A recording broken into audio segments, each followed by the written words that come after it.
So hello guys, welcome back to my YouTube channel. I'm Ashabi, and today I'll be teaching you how to draft a basic blouse pattern. Now this pattern is actually highly requested by some persons, so I decided to bring it here on YouTube. So for this tutorial, all you'll be needing is your set square, your French curves, pencils, rulers, basically everything we use when we're drafting our basic patterns, erasers, tracing wheels if necessary, and supply your paper. So I hope you guys enjoyed this video. If you're new to my channel, please don't forget to subscribe, and if you're not new, welcome back. So now for this tutorial, of course you'll be needing your basic bodice pattern, the front part, and this basic skirt pattern, the front part too. I'm just going to be tracing it out on my paper. If you do not know how to draft a basic bodice and skirt pattern, please check out my videos on how to draft it. I'm going to put links in the description of this video and at the top right corner of your screen. So I'm just going to trace this out, and now I'm going to pick my desired blouse length, which I decided to be half of my upper hip level and my hip level. So I just divided in two, and I'm actually going to just use that as my desired blouse length, which is actually the standard measurement for everyone. So I just traced it out. I got my bust point marked, everything marked, and now I just put the bodice back because I wanted to mark out the waist darts, because this part is really important, and the waistline too.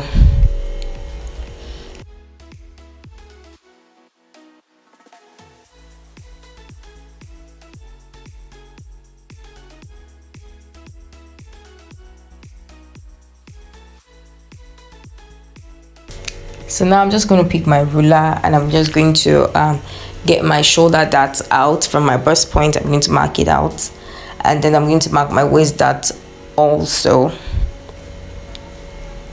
Now there's something you notice from your basic bodice pattern and your basic skirt pattern, is that the waistline, that area is not the same. Like, it's not the same.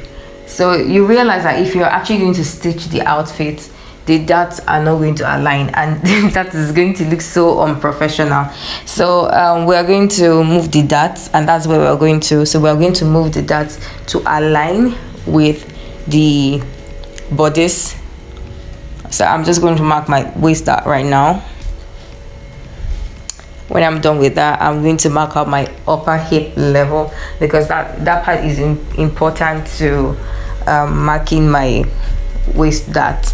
So if you look at it, it's just for this particular pattern, it's actually just about 1.5 centimeters away from the upper hip level. So I just measured 1.5 upward, and then I measured the space between the front dart, the center front, the space between the first leg of the waistline dart. I'm just going to measure that part, and then that measurement is what I'm going to place. You're going to see it now. So like, I've measured the one on the basic skirt pattern, and I'm going to mark it out as the 1.5 centimeters, and then I'm just going to measure that part and transfer the same measurement to the upper hip level, and then I'm taking the same amount of that on that level too. So the entire width of this dart is actually 4 centimeters. So I just raised it up using the same 1.5 centimeters. I don't know why 2 centimeters keep coming to my head.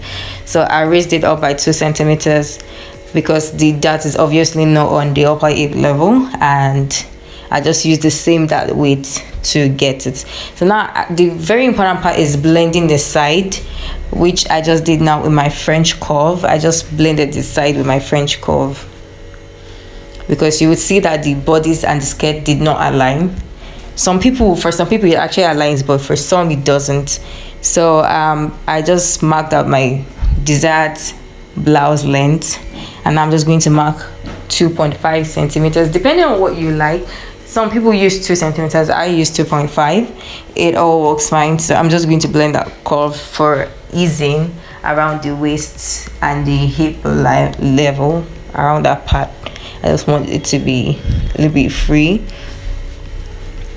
So I'm just basically labeling my pattern right now. I'm writing the basic blouse pattern on it and labeling it where necessary. So this is basically all you need to know about drafting a basic blouse pattern. So if you like this video, don't forget to subscribe, don't forget to share, don't forget to give it a thumbs up, and don't forget to drop a comment in the comment section, because that's really important, so I can get to know your progress and I can know if you really understand the video. So I love you all.